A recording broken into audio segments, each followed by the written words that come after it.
மகாநதி சீரியல்ல நிவினை டார்ச்சர் பண்ண விஜய்க்கு திருப்பி அடிக்கிற கர்மா, அவசர புத்தியால காவிரி எடுத்த முடிவு, இந்த மாதிரி இன்னைக்கான மகாநதி சீரியல்ல என்னென்ன நடந்துச்சு அப்படிங்கிறத பார்க்கலாம்.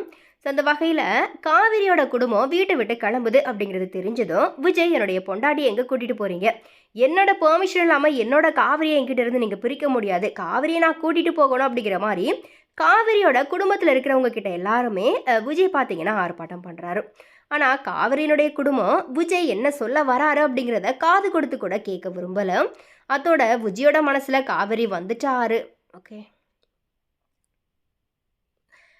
அத்தோட விஜயோட மனசில் காவேரி வந்துட்டாங்க அப்படிங்கிறத கூட புரிஞ்சுக்காம அந்த அக்ரிமெண்ட் விஷயத்த மட்டுமே பேசி விஜய்கிட்ட இருந்து காவேரியை பிரிக்கிறதுக்கு முயற்சி எடுக்கிறாங்க. அதனால் விஜயை காவேரி கிட்ட பேச விடாமலும் தடுக்கிறாங்க. காவிரி இது எல்லாத்தையுமே பார்த்துக்கிட்டு எதுவுமே பேச முடியாமல் அழுதுகிட்டே ஃபீல் பண்ணுறாங்க. ஆனாலும் விஜய் அடாவடித்தனமாக காவிரியினுடைய கையை பிடிச்சிக்கிட்டு வீட்டுக்கு கூட்டிகிட்டு போக பார்க்குறாரு. அப்போது குமரன் விஜயை தடுக்கிறாரு. இதனால் கொஞ்சம் பிரச்சனை ஆரம்பித்த நிலையில் நிவின் 2 பேரையுமே சமாதானப்படுத்த பார்க்குறாரு. அப்போது வீட்டுக்குள்ளே இருந்த வெண்ணிலா விஜயோட சத்தத்தை கேட்டதும் அங்கே வந்து விஜய் விஜய் அப்படிங்கிற மாதிரி சொல்லி விஜயோட கையை பிடிச்சி நிற்கிறாங்க.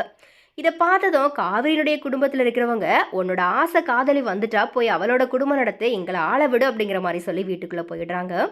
ஆனால் விஜய் காவிரி கிட்ட என்னை பற்றி தெரிஞ்சோ நீ ஏன் அமைதியாக இருக்க, உன் குடும்பத்தில் இருக்கிறவங்க கிட்ட சொல்லிட்டு ஏன் கூட நீ வா அப்படிங்கிற மாதிரி கெஞ்சி கூப்பிடுறாரு. ஆனால் வெண்ணிலா விஜயோட கையை பிடிச்சிக்கிட்டு இருக்கிறத பார்த்ததும் காவிரியும் எதுவுமே பேசாமல் உள்ளே போயிடுறாங்க.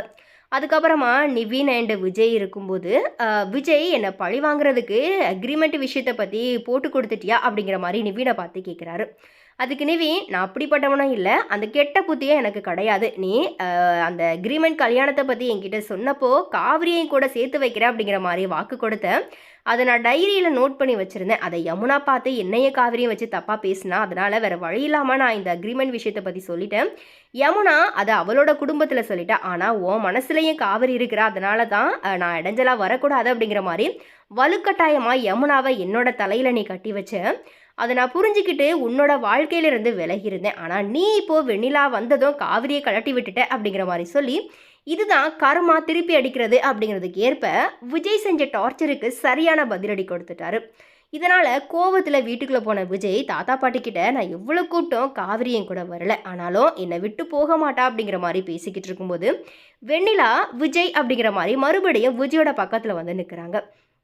உடனே விஜய் வெண்ணிலா கிட்ட, நான் இப்போ உன்னோட விஜய் கிடையாது, எனக்கு கல்யாணம் ஆயிடுச்சு, நான் காவிரியோட புருஷன், இது உனக்கு புரியுதா அப்படிங்கிற மாதிரி வெண்ணிலா கிட்ட புரிய வைக்கிறாரு. ஆனால் இது எல்லாத்தையுமே பார்த்துக்கிட்டு இருந்த ராகினி வெண்ணிலாவை வச்சு விஜயினுடைய மனசை மாற்றி காவிரியை நிரந்தரமாக பிரிச்சிடலாம் அப்படிங்கிற மாதிரி பிளான் பண்ணி குறுக்க புகுந்து காவிரியினுடைய குடும்பத்தை பற்றி தப்பாக பேசி விஜயோட மனசை மாற்ற பார்க்குறாங்க. ஆனால் விஜய்கிட்ட அது எதுவுமே செல்லுபடி ஆகாது அப்படிங்கிறதுக்கு ஏற்ப விஜய்கிட்ட பயங்கரமாக நோஸ் கட்மே வாங்கிட்டாங்க. ஸோ எனிவே இந்த மாதிரி தான் இப்போது மகாநதி சீரியல் போயிட்டுருக்குது. இது குறித்த உங்களுடைய கருத்துக்களை மறக்காம கமெண்ட்ஸில் ஷேர் பண்ணுங்கள்.